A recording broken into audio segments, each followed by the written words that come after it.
We are P4G5 and I am 4.15. So these are the dendrites of the presynaptic neuron, and this is the cell body or soma.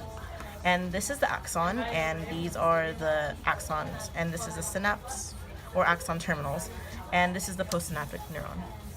Okay, and I am AMP ID 4.16. I'm going to talk about the synaptic transmission, and it first starts with the presynaptic neuron with the dendrites. Then the signal goes through the dendrites to the soma or cell body, through the axon or down the axonal terminals to the synapse or the synaptic cleft.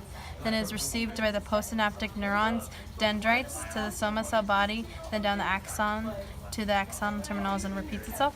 And I'm going to go into more view of the synapse or synaptic cleft. And when the signal goes down the axonal terminals of the presynaptic neuron, it signals for the calcium channels to open to allow for calcium to come in. And when calcium comes in, the synaptic vesicles fuse to the axonal membrane that have neurotransmitters that release to and attach to the membrane receptors. And the calcium is either exited out through the calcium pump, or it is taken in by the mitochondria. And when the ligand or neurotransmitter is attached to the membrane receptors, it is shown on the graph over here when the process is going to begin. Okay, so my MPID is 4.6. So before the neurotransmitter or ligand attaches to the membrane receptors, the membrane needs to be at rest. And for the membrane to be at rest, the resting membrane potential has to be at negative 70 millivolts. And there has to be a higher concentration of sodium ions on the outside where it is more positive, and there has to be a higher concentration of potassium on the inside where it is more negative.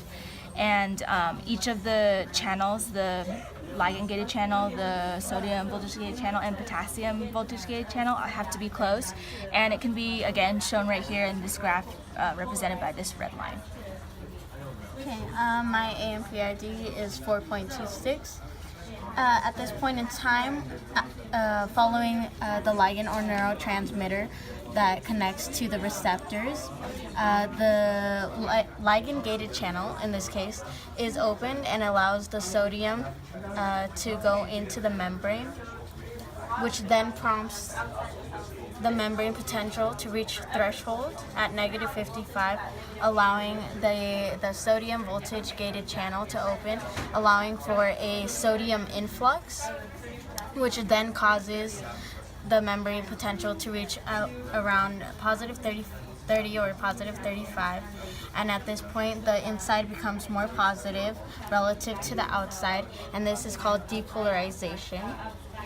Once the membrane potential has reached positive 30 or positive 35,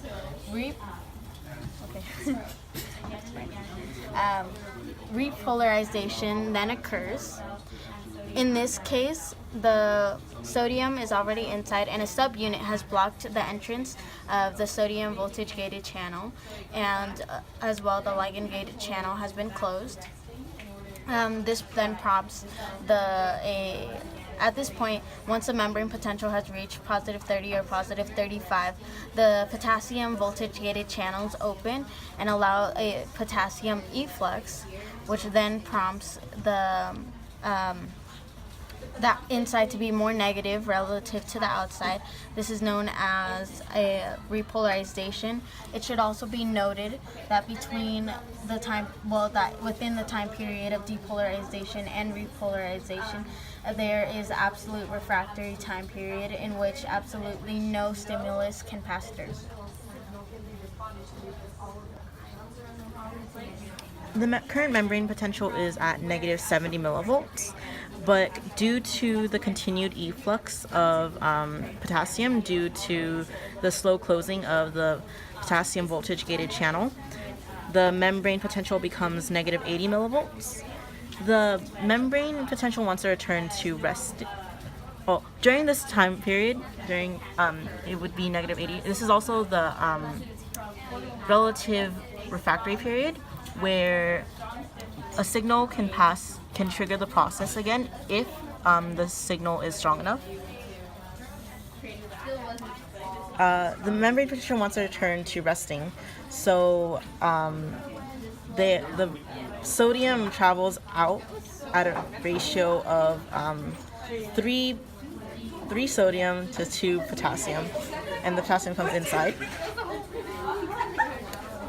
This causes the membrane potential to return to negative 70 millivolts, with the outside being more positive than the inside. Wait, I'm gonna add just that potassium hyperpolarization happens when potassium efflux goes through the other side, and it's because of the potassium voltage channel is slow to close Due to a lack in a subunit to block the entrance. So there's a continuous influx. And then, like previously stated, it returns back to resting membrane potential, where again the potential is at negative 70 millivolts, and there is a high concentration of sodium ions on the outside where it is positive, and higher concentration of potassium on the inside where it is negative, and each of the channels are closed. And this last section can be shown in the graph right here by this red line.